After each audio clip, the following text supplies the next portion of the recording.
ونؤمن به ونتوكل عليه ونعوذ بالله من شرور أنفسنا ومن سيئات أعمالنا من يهده الله فلا مضل له ومن يضلله فلا هادي له ونشهد أن لا إله إلا الله وحده لا شريك له ونشهد أن سيدنا ومولانا محمدا عبده ورسوله أما بعد فأعوذ بالله من الشيطان الرجيم بسم الله الرحمن الرحيم وإذا سألك عبادي عني فإني قريب أجيب دعوة الداعي إذا دعان إن الله وملائكته يصلون على النبي يا أيها الذين آمنوا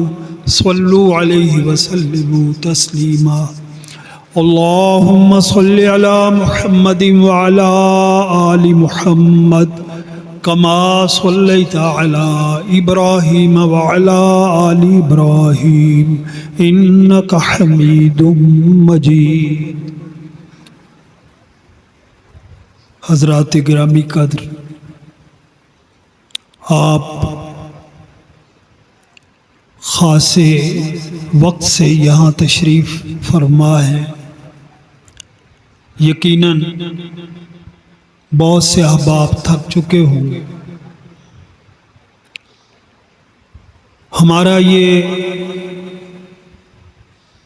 7واں سالانہ اجتماع سالکین اپنے اختتام کی طرف بڑھ رہا ہے اور چند ہی لمحوں کے بعد ہم اس کی اختتامی دعا کریں گے. اللہ تعالیٰ آپ کی آمد کو قبول فرمائے اور علماء کرام اور ثناخوان حضرات جو تشریف لائے ان کا آنا اس علاقے اور بستی کے لیے باعث برکت ہو.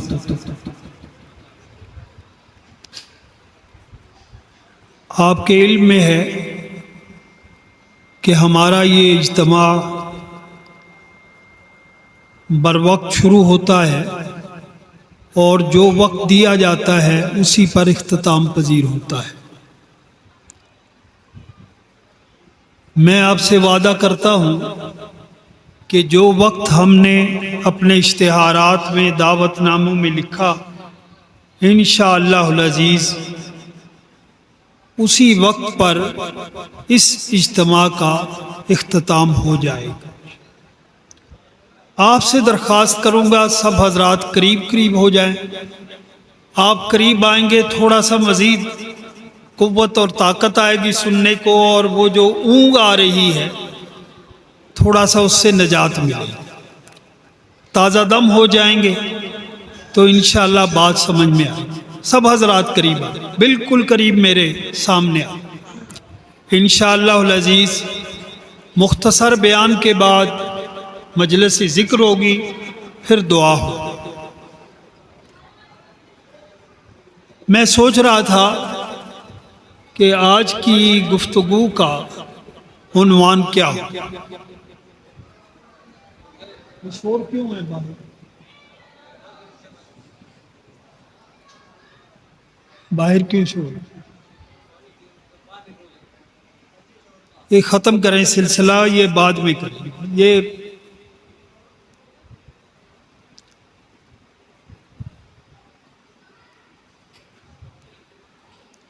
اللہ تعالیٰ نے میرے ذہن میں یہ بات ڈالی کہ ہم ابھی اس روحانی پروگرام کی اختتامی دعا کریں. تو دعا کیسے ہونی چاہیے، کیا کیفیات ہوں دعا میں، اور دعا میں مانگا کیا جائے.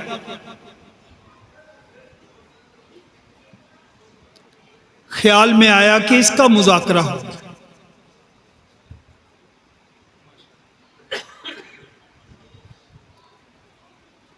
رب العالمین نے قرآن مجید میں بار بار اپنے بندوں کو حکم دیا ہے کہ وہ اللہ سے مانگے،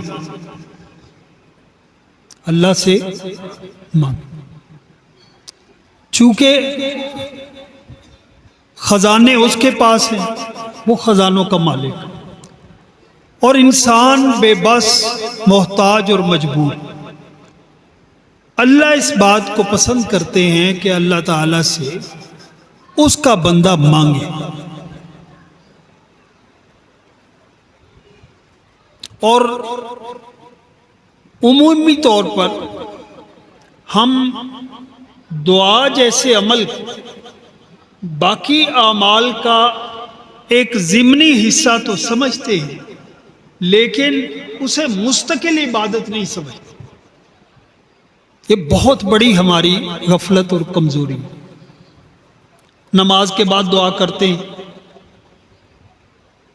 روزے کے افطار کے وقت اور سحری میں دعا کرتے ہیں، جنازے کے موقع پر دعا کرتے ہیں، اور باقی اعمال کا ہم نے ایک حصہ دعا کو بنا۔ لیکن جب ہم احادیث کا مطالعہ کرتے ہیں تو ایک بہت بڑا سبق ہمیں ملتا ہے۔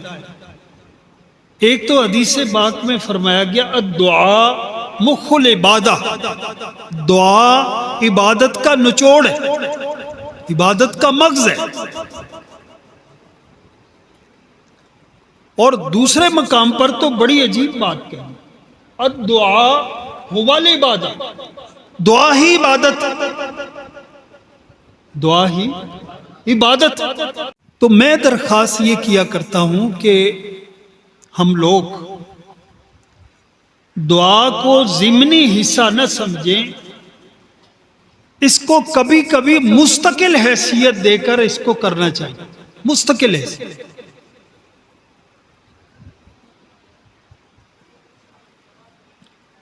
اور دلچسپ بات یہ ہے کہ ہماری نماز کا آغاز کس سے ہوتا ہے؟ دعا سے۔ جی، نماز کا آغاز کس سے ہوتا ہے؟ الحمدللہ رب العالمین الرحمن الرحیم مالک یوم الدین ایاک نعبد، پڑھ لیجیے، اہدنا الصراط المستقیم صراط الذین انعمت علیہم غیر المغضوب علیہم ولا الضالین۔ نماز کا آغاز دعا سے، پہلے اللہ کی حمد و ثنا اور اس کے بعد دعا۔ اہدنا الصراط المستقیم صراط الذین انعمت علیہم غیر، یہ کیا ہے؟ دعا۔ اور دلچسپ بات یہ ہے کہ نماز کا جو اختتامیہ ہے وہ بھی دعا پر ہو رہا ہے۔ آپ کی توجہ ہے؟ جاگ رہے ہیں؟ کون کون سو رہا ہے ہاتھ کھڑا کریں۔ جی، سب جاگ رہے ہیں؟ بڑی کمال کی بات ہے، ہمت کی بات ہے۔ تو نماز کا آغاز بھی دعا سے اور نماز کا اختتام بھی کیسے کرتے؟ اختتام رب اجعلنی مقیم الصلاۃ ومن ذریتی، ربنا کس کس کو آتی ہے؟ تو سارے پڑھیں نا، کئیوں کو نہیں آتی لگ رہا ہے مجمع میں۔ جی، وتقبل دعا ربنا اغفر لی ولوالدی وللمؤمنین یوم یقوم الحساب۔ نماز کا آغاز بھی دعا سے اور نماز کا اختتام بھی دعا۔ اس سے اندازہ کریں کہ دعا کتنی اہمیت کی حامل عبادت ہے۔ اس لیے کبھی غفلت نہ برتیں۔ اللہ فرماتے ہیں کہ جو دعا سے غفلت برتتا ہے، مجھ سے مانگنے سے غفلت برتتا ہے، وہ متکبر ہے۔ اس لیے سب کچھ موجود ہے پھر بھی مانگنا ہے، کچھ بھی نہیں ہے پھر بھی مانگنا ہے۔ موجود ہے تو شکر کے طور پر مانگنا ہے اور حفاظت کے لیے مانگنا ہے کہ یا اللہ اتنا کچھ عطا کیا، اس کی حفاظت کر جی۔ اور اگر نہیں ہے تو یا اللہ میرے پاس فلاں چیز نہیں ہے، میں حاجت مند ہوں، تو دے دے۔ اس لیے مانگنا ضروری ہے، مانگے، اللہ دینے والا ہے۔ مانگنے کی عادت ڈالیں، اللہ سے مانگنے کی عادت ڈالیں۔ آپ اللہ سے مانگنے کی عادت ڈالیں گے، سارے کام آسان ہو جائیں گے، دنیا کے کام آسان ہو جائیں گے۔ اور اللہ کریم ذات ہے، جو سلیقے اور طریقے سے مانگتا ہے، اللہ تعالیٰ تو خالی ہاتھ نہیں لوٹاتا۔ دنیا کا جو کریم سخی ہوتا ہے، اس کے گھر سے کوئی خالی نہیں جاتا، وہ تو ذات ہی کریم، سبحان۔ تو مانگنا چاہیے، ہر وقت مانگنا چاہیے، ہر موسم میں مانگنا چاہیے، ہر حالت میں مانگنا چاہیے۔ اللہ تعالی کسی کے سوال کو رد نہیں کرتا اگر کوئی سلیقے سے کرے۔